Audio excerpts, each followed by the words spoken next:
ओम शांति। तो इस नुमा शाम की घड़ी में हमारे बीच में पधारे हैं हमारे आदरणीय राजयोगिनी शीलू दीदी जी।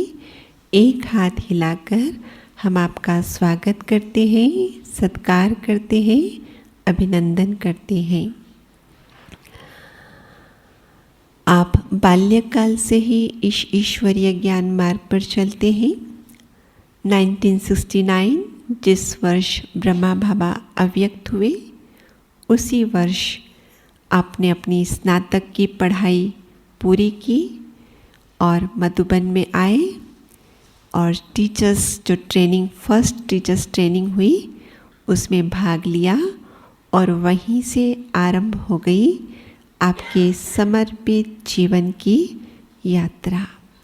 ट्रेनिंग लेकर आप विभिन्न स्थानों पर जहां बाबा ने आपको भेजा, जैसे कि राजकोट, बेंगलोर, हैदराबाद, उसके बाद आप नेपाल भी गए, फिर अफ्रीका भी गए, फिर मॉरिशस भी गए। इस तरीके से 69 से लेकर 76 तक आप देश और विदेश में जहाँ जहाँ बाबा ने आपको भेजा सेवाएं करते रहे और वहाँ सेवा केंद्र खोलने के निमित्त बने। और फिर 76 में जब आप मॉरिशस से पार्टी लेकर आए तो आपके लिए जैसे कि आपके हाथ में एक लॉटरी आई। दादी ने आपको यहाँ रहने का बहुत सुंदर ऑफ़र दिया, जिसको आपने बहुत प्यार से स्वीकार किया। तो 76 से लेकर आज दिन तक आप मधुबन में स्थायी रूप से रहते हुए देश विदेश की सेवाएं कर रहे हैं। बाबा ने बहुत सुंदर वरदान दिए हैं आपको। आप हर की पौड़ी की गंगा है। आपके जीवा पर विद्या की देवी सरस्वती सदा ही विराजमान रहेगी। इतने सुंदर वरदानों से श्रृंगारित है। और इसके साथ साथ आपको हिंदी, अंग्रेजी और सिंधी, इन तीनों भाषाओं में आप धारा प्रवाह बोलते भी हैं और धारा प्रवाह ट्रांसलेशन भी करते हैं। और न सिर्फ इतना, बाबा के ज्ञान को बहुत सहज सरल तरीके से स्पष्ट भी करते हैं। आपकी इन्हीं खूबियों के कारण आपको मधुबन का चांस भी मिला। तो दादियों के अंग संग और बाबा के अंग संग बैठने का भी बहुत बड़ा सौभाग्य मिला। वर्तमान में आप राजयोग शिविर की डायरेक्टर हैं और एजुकेशन विंग की वाइस चेयरपर्सन हैं।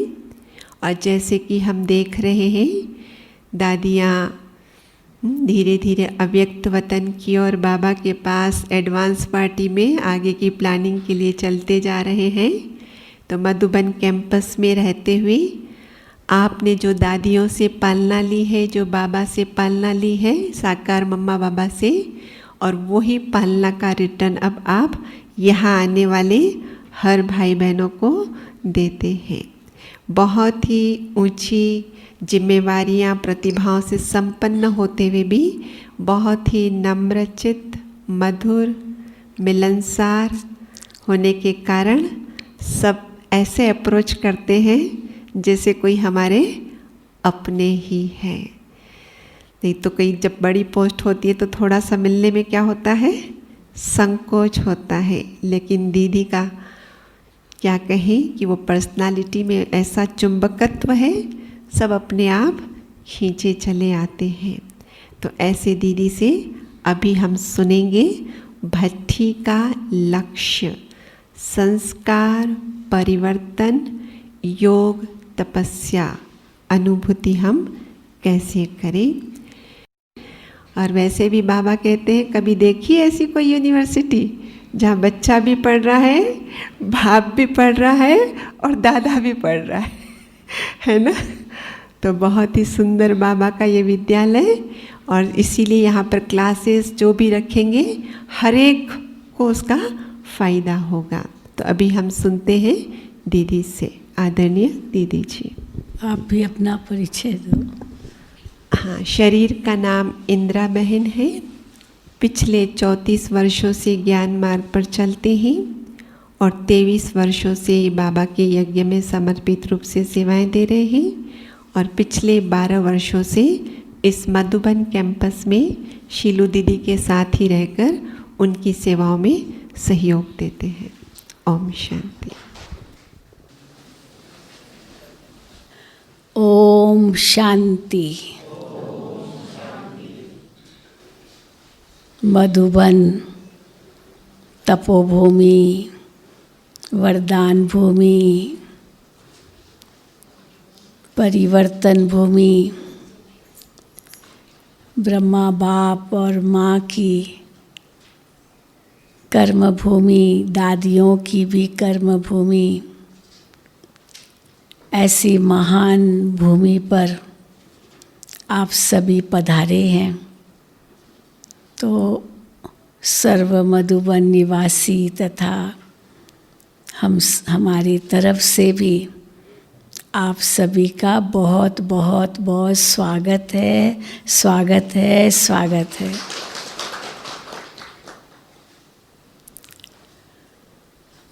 बहुत अच्छे मौके पर आए हो। मार्च का महीना तो विशेष है ही। हमारी कितनी दादियाँ इसी महीने में अव्यक्त हुई है, एक लिस्ट है। इस साल गुलजार दादी, पिछले साल जानकी दादी, 3 साल पहले निर्मल शांता दादी, उसके पहले चंद्रमणि दादी, सब मार्च महीने में अव्यक्त हुए। तो अव्यक्त आरोहण का ये ऐसा शक्तिशाली महीना है और बाबा ने तो कहा है कि ये सब दादियाँ गई नहीं हैं, जैसे बाबा मम्मा भी गए नहीं हैं, लेकिन अभी और भी ज़्यादा शक्तिशाली सेवा होगी। बाबा अव्यक्त होने के बाद सबको संकल्प चला कि अब क्या होगा, और देखो बाबा के अव्यक्त होने से कैसे विदेशों का दरवाज़ा खुल गया है ना। मम्मा अव्यक्त हुए तो भी बहुतों को संकल्प चले, मम्मा चली गई, पर बहुत बड़ा इसमें राज था, क्योंकि बाबा ने कहा अभी एडवांस पार्टी की लीडर बनेगी मम्मा।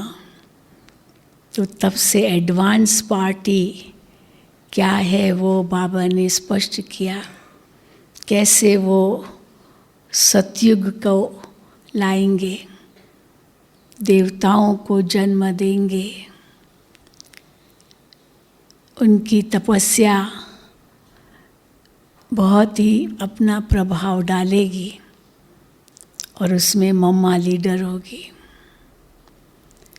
बाबा अव्यक्त हुए तो गुलजार दादी बाबा का अव्यक्त स्वरूप देखती थी वतन में, तो सबको ये पता था कि ये ब्रह्मा बाबा संपूर्ण बन करके फरिश्ता बनेंगे। फिर दादियाँ भी गई और अभी जो गुलजार दादी अव्यक्त हुए, आज भी बाबा ने बहुत सुंदर राज खोला कि अभी इनसे भी आगे सेवा बढ़ेगी। और बाप दादा दादियाँ तो है ही, लेकिन बाबा वाली दादी, गुलजार दादी को क्या कहते थे, बाबा वाली दादी, तो इनके द्वारा भी बहुत सेवा होगी अव्यक्त रूप में। और हो सकता है साक्षात्कारों का पाठ शुरू हो जाए, क्योंकि गुलजार दादी को बचपन से ही साक्षात्कार की देन थी, जिस देन के कारण वो कितना सहज वतन में जाती थी।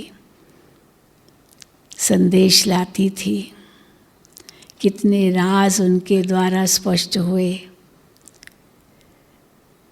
और अभी तो और भी होगा।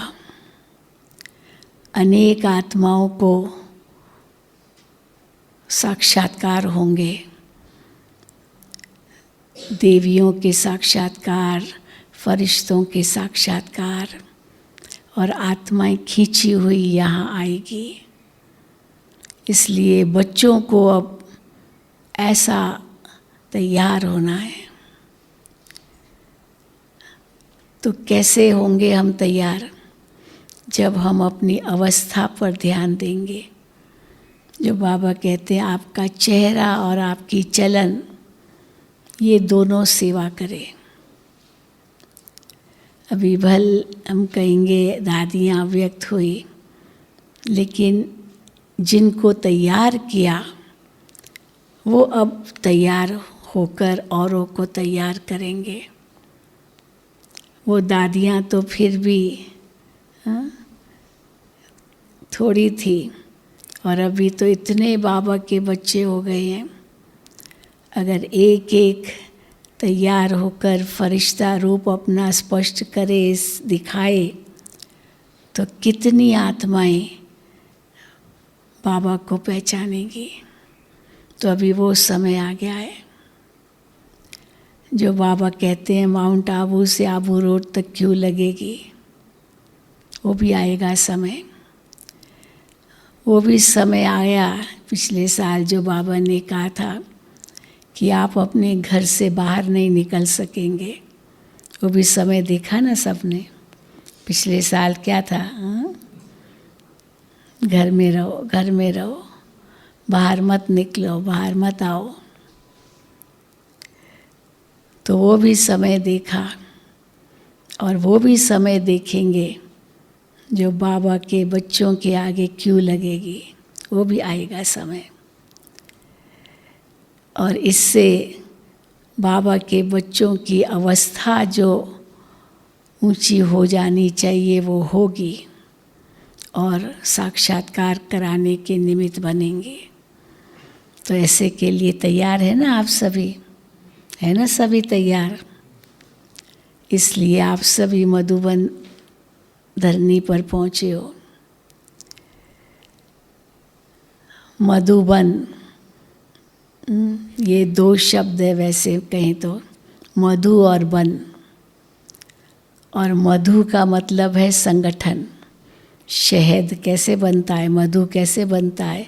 अनेक मधुमक्खियाँ चाहिए शहद बनाने के लिए। एक मधुमक्खी से थोड़ी होगा, उनका पूरा छज्जा होता है।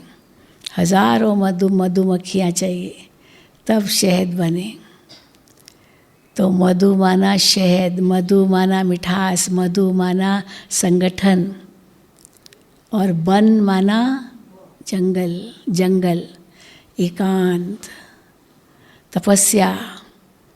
पहले तो जंगलों में ही जाते थे ना ऋषि मुनि, तपस्या करते थे। साधु सन्यासी जंगलों में ही रहते थे। तो वन माना जंगल, तपस्या, और तपस्या माना एकांत। तो मधुबन वो धरनी है जहाँ संगठन का भी अनुभव होता है, लेकिन साथ साथ एकांत का भी आप इतना सुंदर अनुभव यहाँ कर सकेंगे, क्योंकि दुनिया की निगाहों से दूर है, प्रदूषण से दूर है, भीड़ से दूर है, अशुद्ध वातावरण से दूर है, मोटर गाड़ियों की हलचल से दूर है। तो इतनी दूरी है जो ऐसे अनुभव कर सकते हैं कि बिल्कुल दुनिया से एकदम कट ऑफ। तो संसार समाचार क्या होता है उनसे भी परे। ये 3-4 दिन आप अनुभव करना, बिल्कुल ऐसे न्यारे बन जाओ जैसे कि आप मर गई दुनिया, ऐसे न्यारे। एक ऐसा जीवन जो एकदम मरजीवा जीवन, मर गए दुनिया से और भगवान की दुनिया में जी रहे हैं। बस मेरा तो एक शिव बाबा, दूसरा न कोई। और जैसे आपको बैच दिया गया उस पर लिखा है संस्कार परिवर्तन योग तपस्या। तो बहुत बड़ा लक्ष्य इस भट्ठी का है। पहले अपने अंदर का आत्मनिरीक्षण, क्योंकि संस्कार परिवर्तन करना है ना, तो आत्मनिरीक्षण करना बहुत ज़रूरी है कि मेरे अंदर क्या कमियां हैं, क्या अभी तक कमज़ोरियां हैं, क्या त्रुटियां हैं, खामियां हैं, कौन से ऐसे पुराने संस्कार हैं जो मिट नहीं पाते हैं, और फिर कैसे उनको हम परिवर्तन करें। ये योग तपस्या भट्ठी कहो, जिसमें हमें योग की ज्वाला जलानी है और इस अग्नि में वो पुराने संस्कार स्वाहा करने हैं। पहले तो निरीक्षण करना है कौन से है संस्कार ऐसे मेरे अंदर। फिर विश्लेषण भी करना है कि बाबा हमसे क्या चाहते हैं और हम कहाँ तक पहुँचे हैं। कल भी बाबा ने अव्यक्त मुरली में कहा कि हिम्मते मर्दा मददे खुदा। तो बच्चे हिम्मत रखे तो मदद बाबा की पदम गुना मिलेगी। तो एक हिम्मत का कदम तो आपने बढ़ाया जो यहाँ तक आप पहुँचे। कईयों ने आपको रोका होगा, अरे भाई मत जाओ, कोरोना है। लेकिन आपने किसी का सुना नहीं है ना। कई तो जिन्होंने सुना वो तो रुक गए, ऐसे भी होगा। तो कोई तो रुक गए और कोई ऐसे भी होंगे जिनको आने का कोई प्रोग्राम नहीं था, लेकिन आखिरी क्षण उनको पूछा गया आप जाएंगे, एक सीट खाली है। तो कहा हाँ क्यों नहीं, और तैयार हो गए। हाँ ऐसे भी होंगे। लेकिन हम ज़रूर ये कहेंगे कि जो पहुंच गए वो बहुत भाग्यवान। इसलिए अपने लिए आप ताली बजाओ। हाँ कि हम वो पदम भाग्यशाली आत्माएं हैं जिनको मधुबन में, पांडव भवन में वो भी भट्ठी करने का मौका मिला। मुझे बता रही थी हमारी इंदू बहन या कई और आपकी बहनें कि ऐसे कई भाई बहनें हैं जो मधुबन तो आए होंगे, चार धाम की यात्रा करने आए होंगे, पर नीचे ही रहे हैं शांतिवन में। पांडव भवन में कभी नहीं रहे हैं और पहली बार पांडव भवन में रहेंगे। वो हाथ उठाएं, देखो सारे ही लगभग हाँ पहली बार पांडव भवन में रहेंगे। तो ये भी कई आते हैं नीचे से शांतिवन से, बहन जी एक दिन के लिए हम भट्ठी करें, या एक दिन के लिए अमृत वेला हमको यहाँ करना है। अमृत वेला ऐसे अनुभव होता, अमृत वेला जैसे मम्मा बाबा दादियाँ विचरण कर रही है, सबको सकाश दे रही है। तो एक दिन के लिए हम आए बस, और बाबा की वरदान भूमि से वरदान प्राप्त करके जाएं। तो आप तो 4 दिन रहेंगे। हाँ 1 दिन नहीं, 2 दिन नहीं, 3 दिन नहीं, 4 दिन।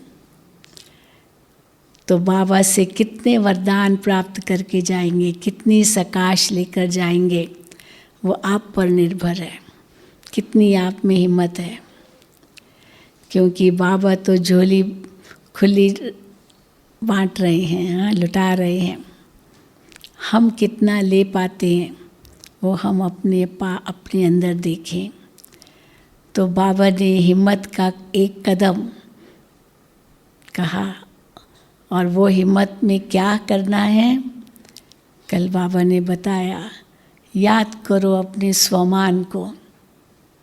मैं कौन, मेरा कौन। दादी जानकी तो सदा याद कराती थी ये कितना बड़ा स्वमान है। और अपना अनादि और आदि स्वरूप वो याद करो। हम कितने ऊंचे थे, कितने पावन थे, विश्व के मालिक थे।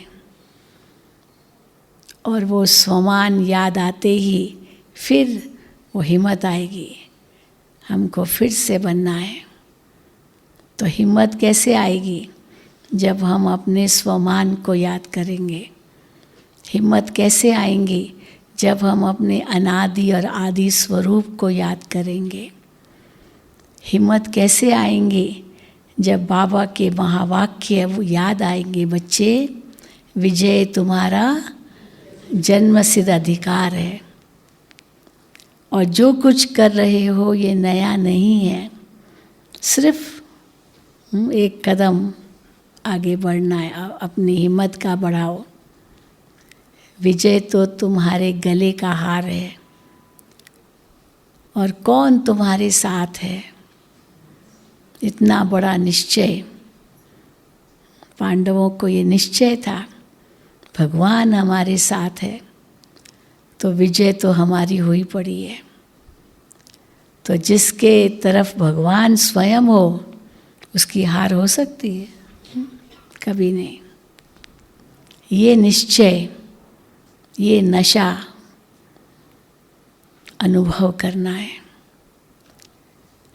लेकिन इसका मतलब ये भी नहीं कि अलबेला बनना है। बाबा ने ये भी कहा, हाँ हम विजयी नहीं होंगे तो और कौन होगा। हाँ ऐसे ही भाई अलबेलापन है, या हो जाएगा, कर लेंगे, हो जाएगा, गे गे गे करेंगे, गे गे।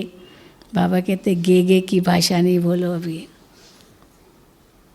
हाय हाय तो ख़त्म हो गया, अभी वाह वाह, बस वाह वाह के गीत गाना है। और अपने योग बल से वातावरण को पावरफुल बनाना है। जहाँ भी आप जाओ, तो मधुबन है पावर हाउस, बैटरी चार्ज करने लिए आए हो। मधुबन है सागर का कंठा, बादल भरने आए हो। क्योंकि बहुत अभी सेवा बाकी है। जब ये कोरोना काल चल रहा था, कईयों ने पूछा क्या सेवा भी पूरी हुई?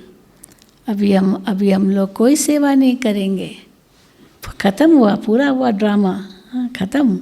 हमने कहा कौन कहता है, अभी तो और सेवा बढ़ेगी।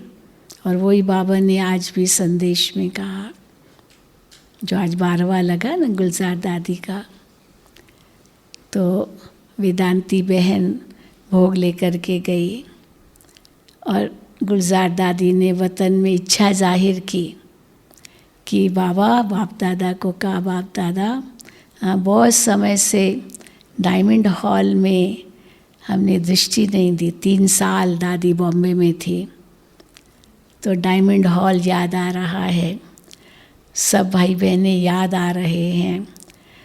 तो बाबा से कहा कि हम डायमंड हॉल में जाकर सबसे नैन मुलाकात करें। तो बाबा ने कहा कि आप अकेली नहीं जाओ, हम भी आपके साथ चलेंगे।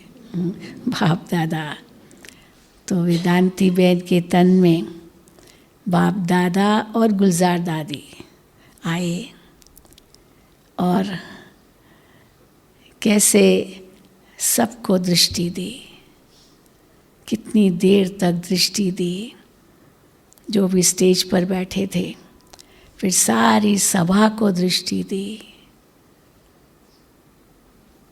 पर बाबा ने कहा था दादी को कि जाएंगे, हाँ गो सून कम सून, जल्दी आएंगे वापस। तो ऐसा ही हुआ। तो करीब 10 मिनट मैं समझती हूँ, 5-7 मिनट 10 मिनट कैसे उठे और दृष्टि सबको दी। नीलू बहन को बुलाया, तो जैसे नीलू बहन का हाथ पकड़ती थी दादी, तो हाथ पकड़ा और स्टेज पर पहले जो वरिष्ठ बैठे थे उनको दृष्टि दी, फिर सभा को दृष्टि दी और फिर वापस स्थान पर बैठ के वतन में चले गए, बोला कुछ नहीं। लेकिन वेदांती बहन ने तो बहुत अच्छा समाचार, बहुत बाबा संदेश सुनाया कि कैसे एडवांस पार्टी वालों की आपस में रूरेआन चल रही थी, मीटिंग कर रहे थे कि अभी आगे का प्लान क्या है। तो हम बाबा से पूछते, बाबा आगे का प्लान क्या है? तो बाप दादा और गुलजार दादी एडवांस पार्टी के साथ आगे का प्लान बना रहे थे। तो इसलिए अब ज़रूर और भी सेवा होगी। और बाबा ने सबको निश्चिंत किया, क्योंकि सबके मन में ख्याल तो चल रहा है ना, बड़ों के मन में भी ख्याल चल रहा है। तो सबको बाबा ने निश्चिंत किया, बच्चे आप कोई ख्याल नहीं करना, यज्ञ बाबा का है, उनका है ना, हम लोग तो निमित्त हैं।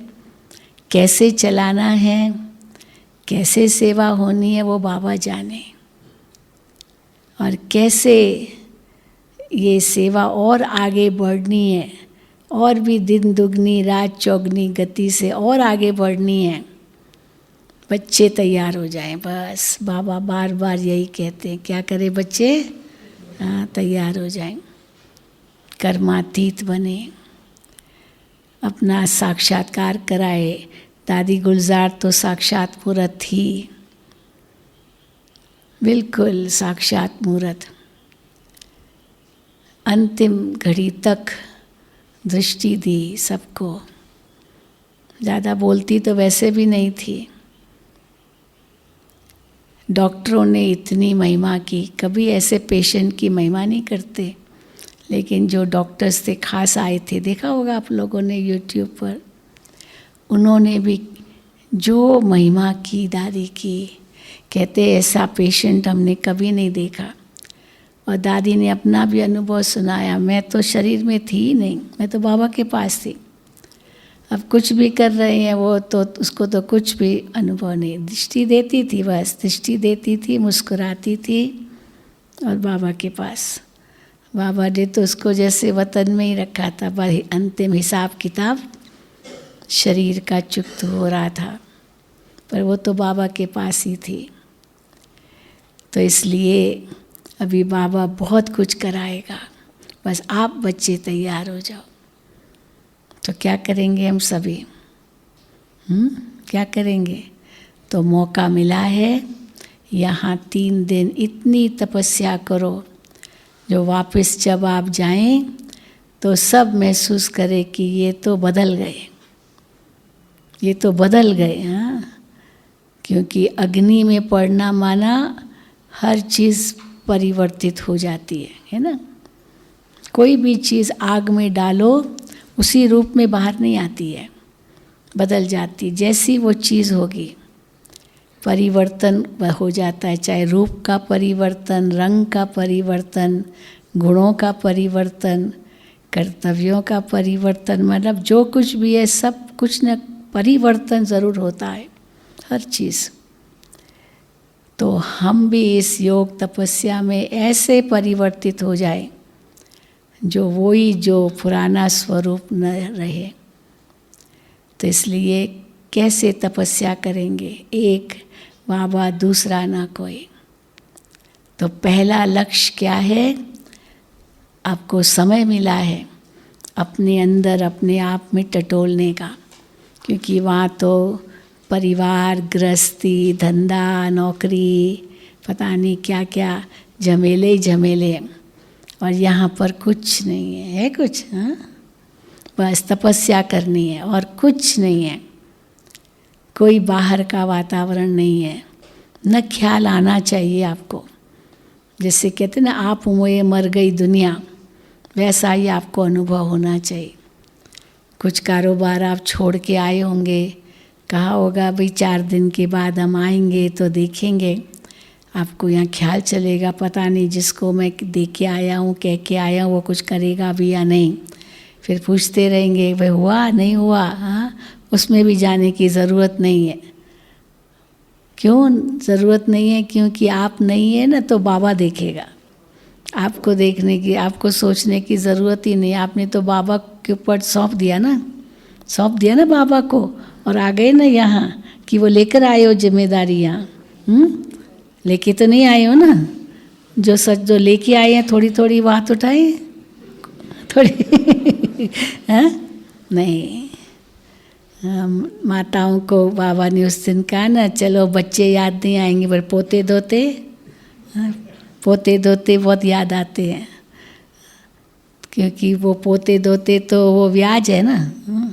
जैसे आपका अकाउंट में पैसा होगा बैंक में, तो बैंक में जितना पैसा है वो तो है ही है, तो परंतु आप जब अपना पासबुक देखेंगे तो क्या देखेंगे, अपडेट कराया तो क्या देखते हैं कि इंटरेस्ट कितना आया हाँ, ब्याज कितना आया, ब्याज।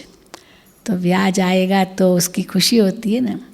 तो पोते दोते क्या है ये सब, ये ब्याज इंटरेस्ट है, तो उसमें इंटरेस्ट ज़्यादा जाता है। आपने तो पैदा नहीं किए हैं लेकिन उनमें ज़्यादा मोह हो जाता है तो बाबा कहते हैं कि वो उसमें भी इंटरेस्ट ना हो, सब बाबा का है, मेरा कुछ नहीं, मैं भी बाबा की, हाँ मैं बाबा का। तो बच्चे बन जाओ।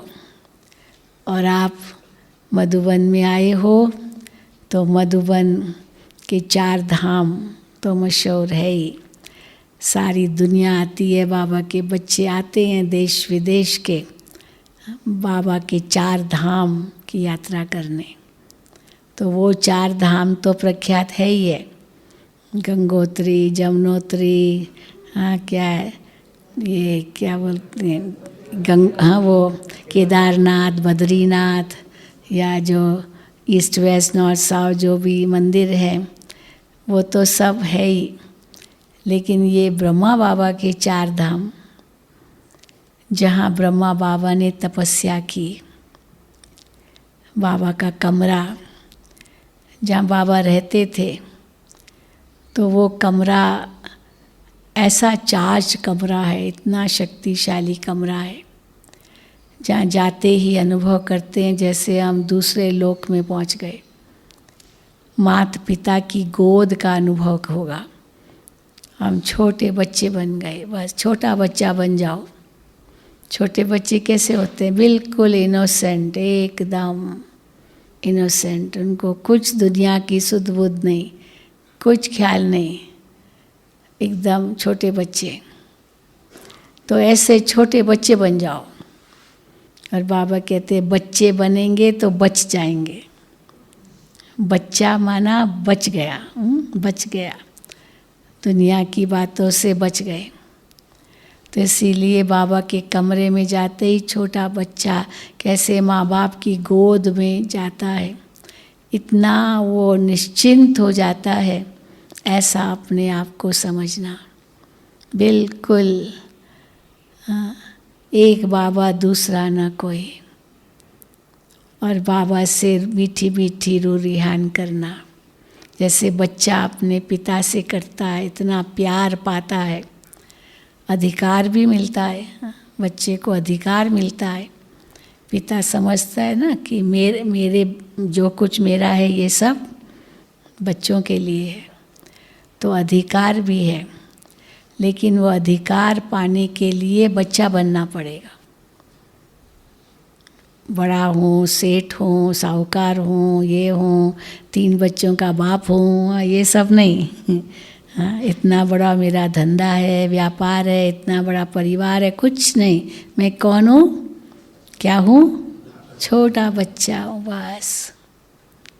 तो छोटा बच्चा बन जाओ, बाबा के कमरे में बैठो, बिल्कुल निश्चिंत, बस बाबा से सकाश लेते रहो, बाबा की गोद में जैसे विश्राम प्राप्त करो।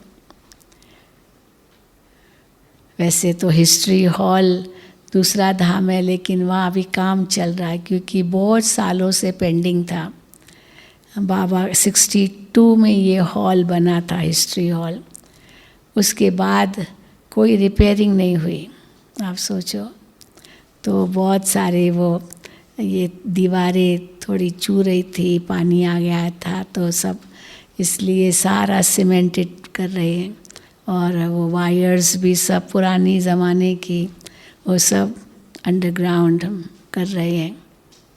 तो सारा, क्योंकि कब करें, हिस्ट्री हॉल, बाबा का कमरा तो भी वो भी बना दिया, लेकिन हिस्ट्री हॉल नहीं बना सके।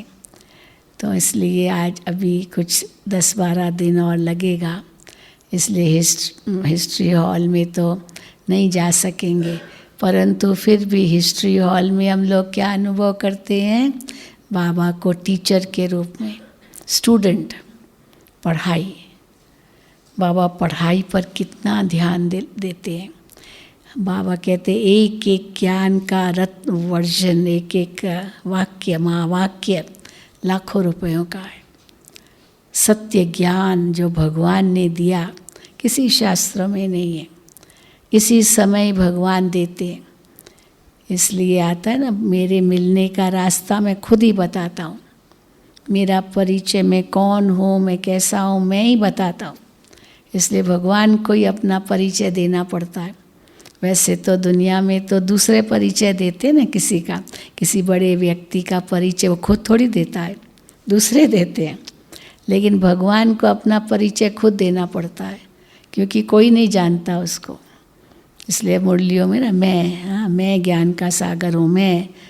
तो किसी ने कहा कि क्या बाबा को इतना अपना अभिमान है, मैं ऐसा, मैं ऐसा, मैं ऐसा। ये अभिमान नहीं है। देखो किसका मोबाइल बज रहा है। मैं, ये बाबा को अभिमान नहीं है, लेकिन कौन दे परिचय? भगवान का। भगवान खुद ही देगा ना। गीता में भी अपना परिचय खुद देता है। मैं सब पहाड़ों में, मैं हिमालय पहाड़ हूँ, सब नदियों में मैं गंगा नदी हूँ, ये सब हाथियों में वो कौन सा रावत हूँ। तो ये परिचय भगवान ये देता है, पर ये सब सिद्ध करता है कि मैं ऊंचे से ऊंचा हूँ, ऊंचे से ऊंचा हूँ। आज भी बाबा ने कहा कि वो कहेंगे सर्वव्यापी है, एक तरफ कहते हैं वो ऊंचे से ऊंचा है, वो एक है, फिर सर्वव्यापी कह देते हैं।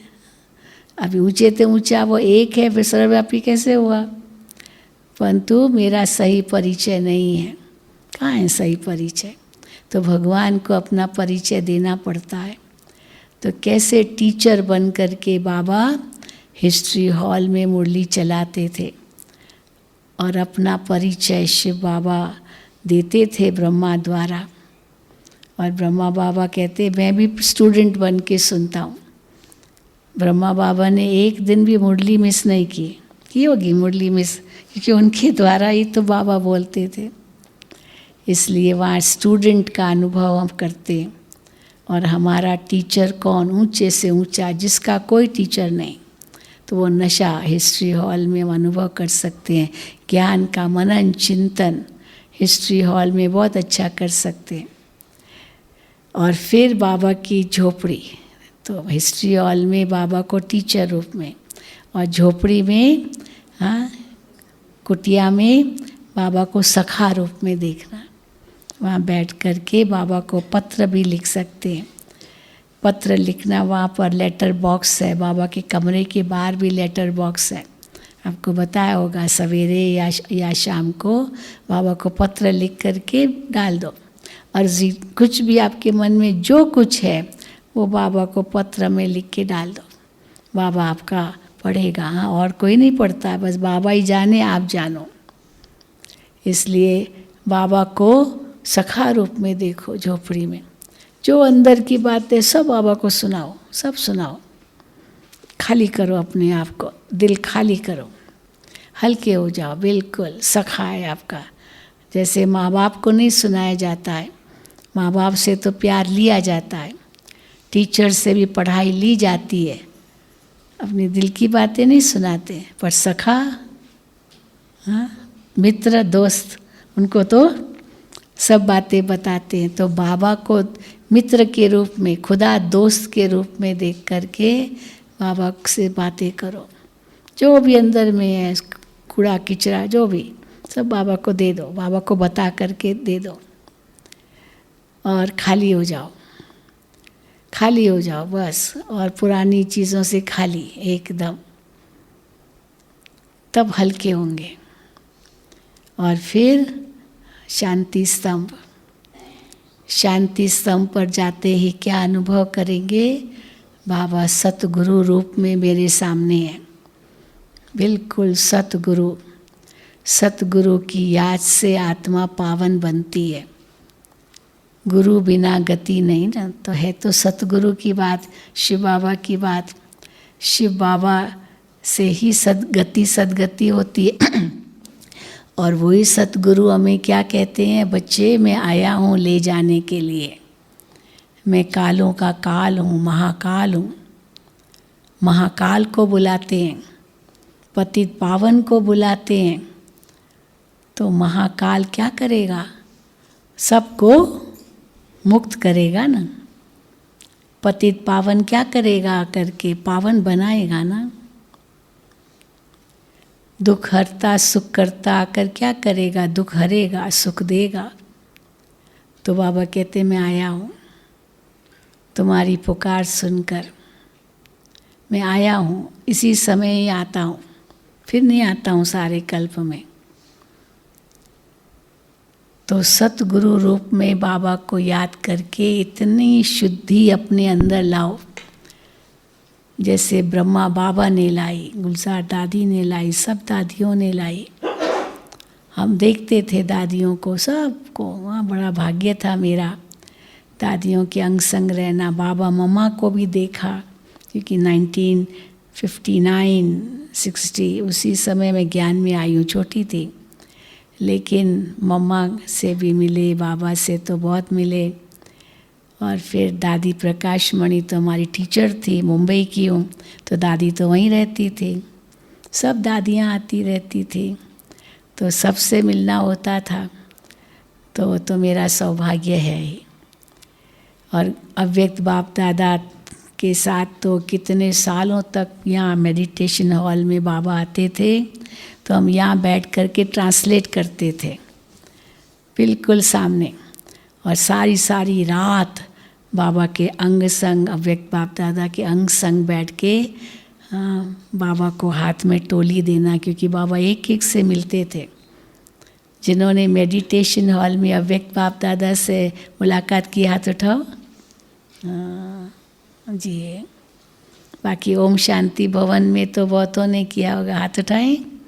ओम शांति भवन में जिन्होंने किया थोड़े, और बाकी तो डायमंड हॉल में। और जिन्होंने अव्यक्त बाप दादा को नहीं अनुभव किया, क्योंकि पिछले 3 साल से तो नहीं था, वो हाथ उठाएं। अच्छा गुलजार दादी को भी नहीं देखा। जिन्होंने गुलजार दादी को नहीं देखा, हाथ उठाएं। अच्छा, 4, 5, 6। हाँ, चलो फिर भी अभी तो फिर भी चलो, उस समय बाबा मम्मा के समय तो ऐसे वीडियो रिकॉर्डिंग्स भी नहीं थी। अभी तो कम से कम वो वीडियोस तो है जो हम देख सकते हैं। मम्मा के समय तो फ़ोटोज़ भी कौन से थे, ब्लैक एंड वाइट। बाबा के समय ब्लैक एंड वाइट, कलर्ड भी कुछ नहीं था। तो इसीलिए वीडियो की तो बात ही नहीं थी। कोई थोड़ा बहुत किसने किया था, वो मोबाइल की तो बात ही नहीं। अभी तो हर एक व्यक्ति फोटोग्राफर हो गया है मोबाइल के कारण हर एक फोटोग्राफर हो गया है, तो सब कुछ कैप्चर कर लेते अपने मोबाइल में। लेकिन बाबा मम्मा के समय तो था नहीं, इसलिए वो तो चलो फिर भी कुछ टेप मशीन थी जो थोड़ी बहुत रिकॉर्डिंग्स है ऑडियो, लेकिन वीडियो तो बिल्कुल ही नहीं है। परंतु गुलजार दादी जब अव्यक्त बाप दादा का पाठ शुरू हुआ, तो उसके बाद वीडियो रिकॉर्डिंग्स हुई।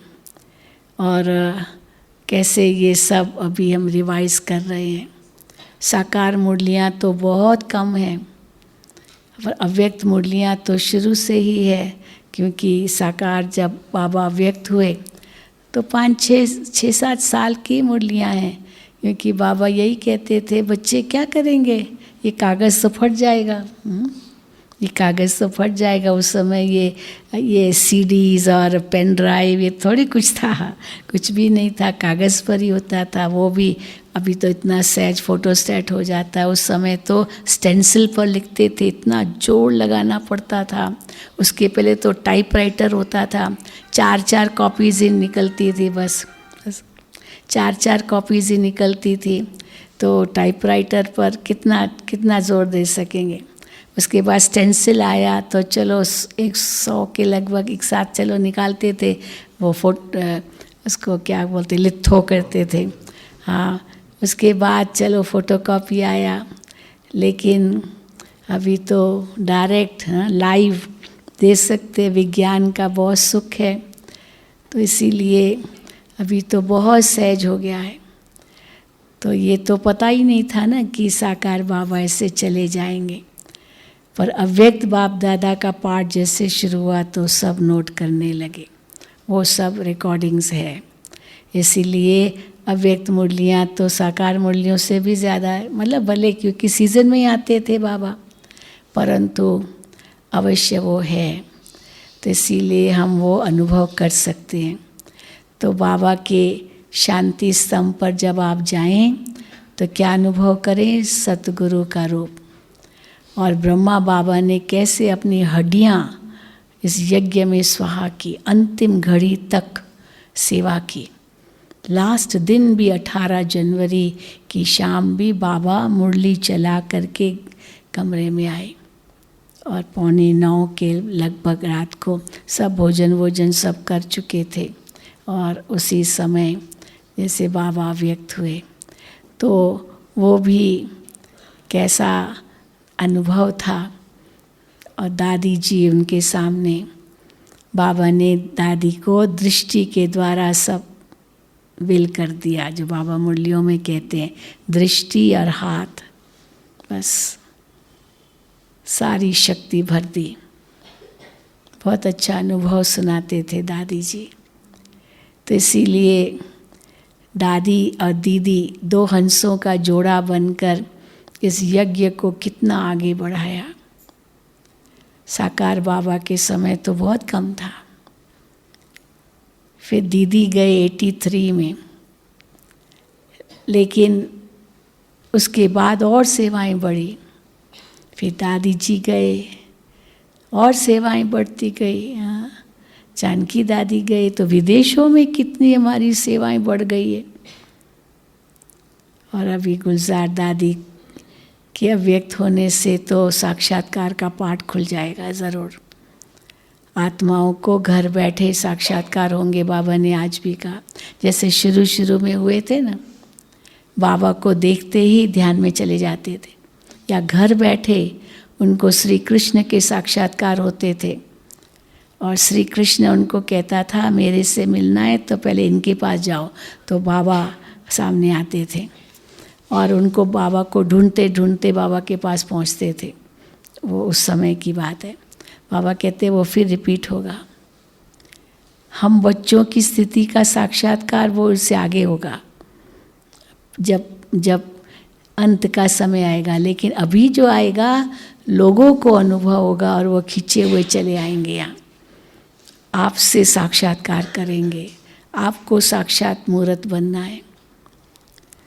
तो दादियाँ बाप समान बनी। अभी बाकी जो दादियों ने किया वो हमें करना है।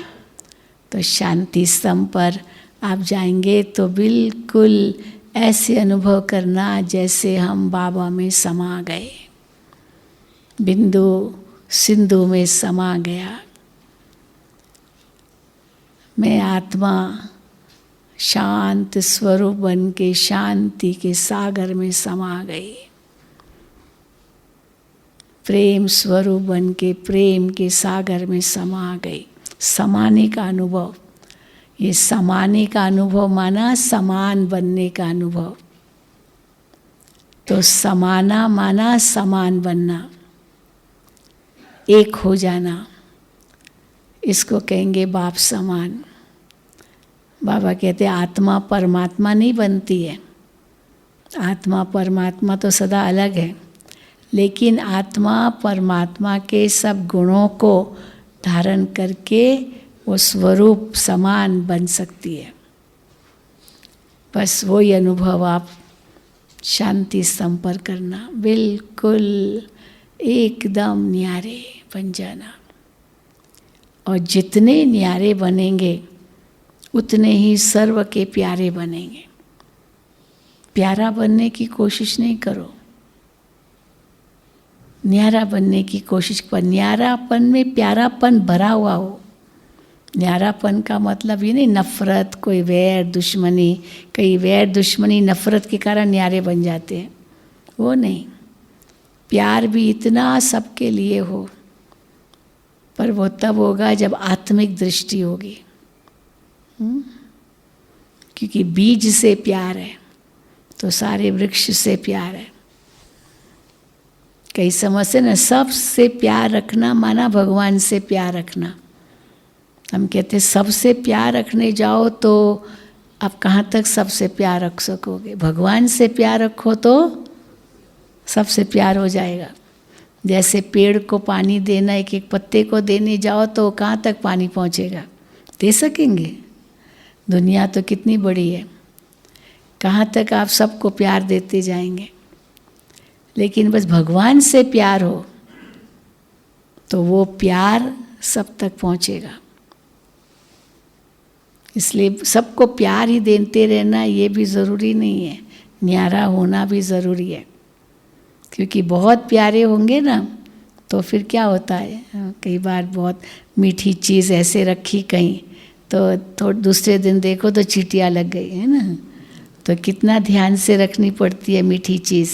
पानी में रखेंगे, क्या क्या संभालेंगे ताकि चींटी न लगे, कोई मकोड़े न लगे। तो इसलिए बहुत प्यारा बनने की कोशिश नहीं करो, भगवान का प्यारा ज़रूर बनना है तो ऑटोमेटिकली सबके प्यारे हो जाएंगे।